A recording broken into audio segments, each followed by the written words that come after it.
بسم اللہ الرحمن الرحیم قال اللہ تبارک و تعالی فی کلام المجید یا ایہا الذین آمنوا ان جاءکم فاسق بنبأ فتبینوا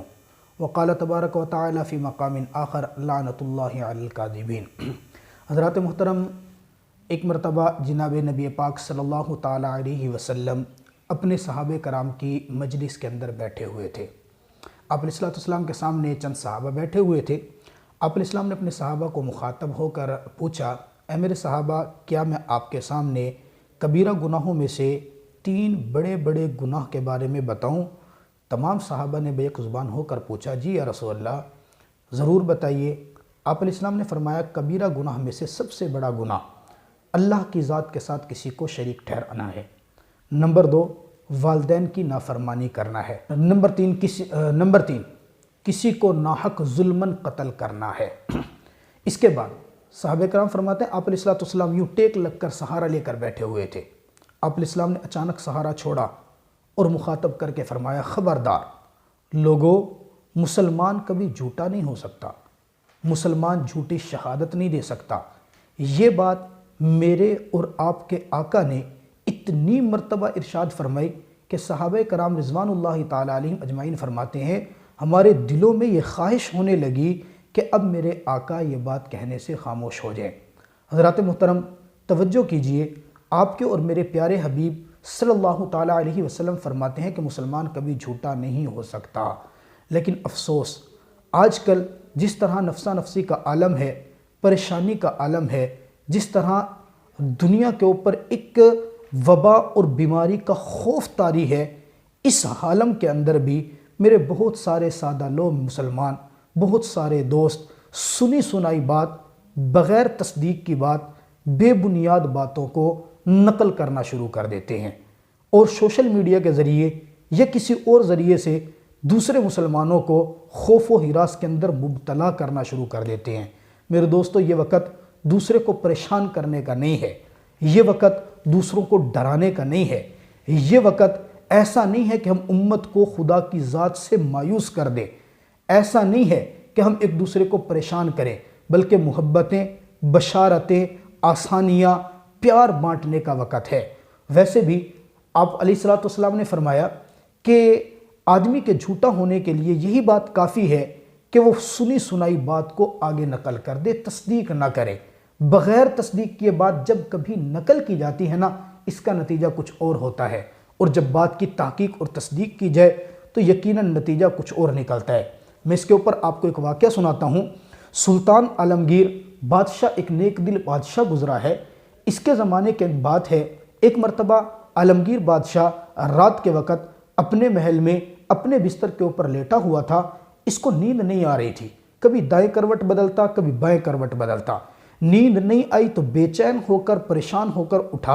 اور اپنے وزیر کو بلا کر کہتا ہے، محسوس یہ ہوتا ہے کہ آج میری رعایا کے اندر کوئی بڑا واقعہ پیش آیا، کیوں نہ ہم آج رعایا کے حالات معلوم کرنے کے لیے نکلیں۔ وزیر اور بادشاہ اپنی حالت بدل کر کے شہر سے باہر نکلتے ہیں، شہر کے اندر نکلتے ہیں۔ جس وقت شہر کے مین چوک کے اندر پہنچے، دیکھا کہ ایک بہت بڑا نالہ ہے، اس نالے کے اندر ایک انسان کی مردہ لاش پڑی ہوئی ہے، لوگ اس کے ارد گرد جمع ہیں، کوئی شخص بھی اس لاش کو ہاتھ لگانے والا نہیں ہے۔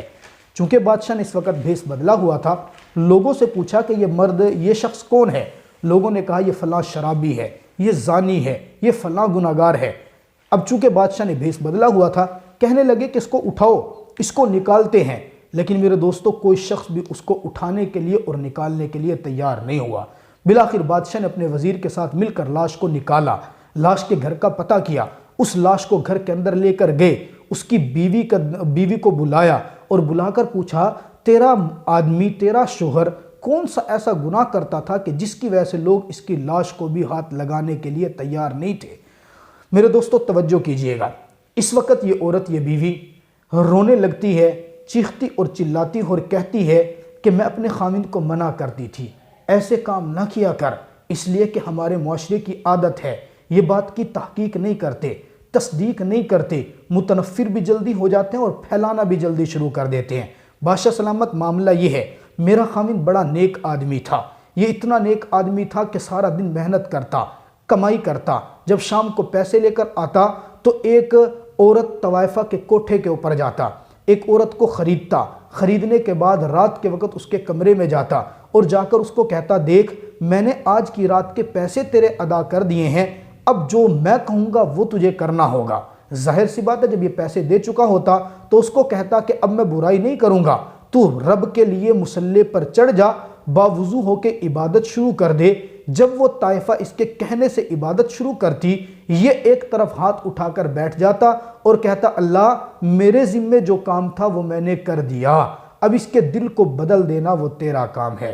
اب یہ اندر کیا کر رہا ہوتا وہ اس کو پتا تھا، مجھے پتا تھا، باہر والوں کو تو نہیں نہ پتا تھا، باہر والوں کو تو صرف یہ پتا تھا کہ یہ گناہ کر رہا ہے۔ جب یہ گھر آ کر مجھے بتاتا تو میں اس کو کہا کرتی تھی نہ کیا کر ایسے، لوگ تجھے زانی کہیں گے، دیکھنا تیرا جنازہ پڑھنے والا کوئی نہ ہوگا۔ اس کی ایک اور عادت بھی تھی، یہ یوں کرتا کہ جو اس کے پاس پیسے بچتے، کمائی کرتا، گھر کے کچھ راشن خریدنے کے بعد بقیہ پیسوں سے شراب خانے کے اوپر جاتا، وہاں سے جا کر شراب خریدتا، مٹکا خرید کر کے گھر میں لے کے آتا اور گٹر کے اندر آ کر اس شراب کے مٹکے کو بہا دیتا۔ باہر والے تو یہ سمجھتے تھے کہ یہ شراب کا مٹکا لے کر گھر میں رات کو شراب پیتا ہے، لیکن یہ لا کر شراب کا مٹکا بہاتا اور اللہ کی طرف، آسمان کی طرف منہ کر کے کھڑا ہو جاتا اور کہتا میرے اللہ آج میں نے اتنے لوگوں کو شراب سے محفوظ رکھا۔ بس یہ اس کی دو عادتیں ایسی تھی جس کی وجہ سے لوگ اس کو شرابی بھی کہتے رہے، زانی بھی کہتے تھے۔ میں اس کو منع کرتی تھی کہ تیرا جنازہ کوئی نہیں پڑھے گا،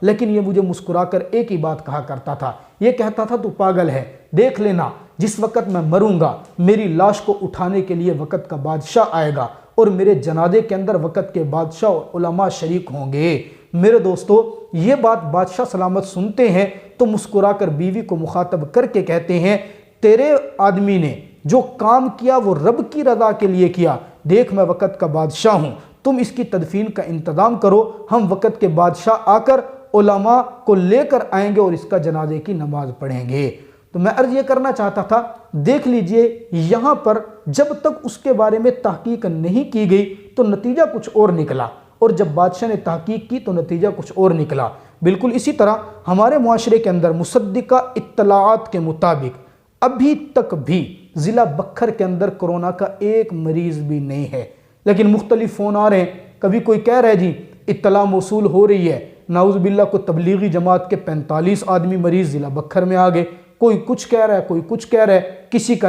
ٹیسٹ نیگیٹو آ گیا، کسی کا پازیٹیو آ گیا، ایک عجیب سا تماشا بنا ہوا ہے۔ ہمارے لیے، آپ کے لیے، سب کے لیے جہاں تک میری آواز جا رہی ہے، اس وقت ضروری امر یہ بنتا ہے جھوٹ تو ہمیشہ ہمیشہ کے لیے چھوڑیں، اور اس وقت کے اندر خوف نہ پھیلائیں، محبت پھیلائیں، اثار پھیلائیں، دوسروں کو حوصلہ بڑھائیں، دوسروں کی حوصلہ شکنی نہ کریں۔ اللہ تعالیٰ آپ کو اور مجھے سمجھنے کی توفیق عطا فرمائے۔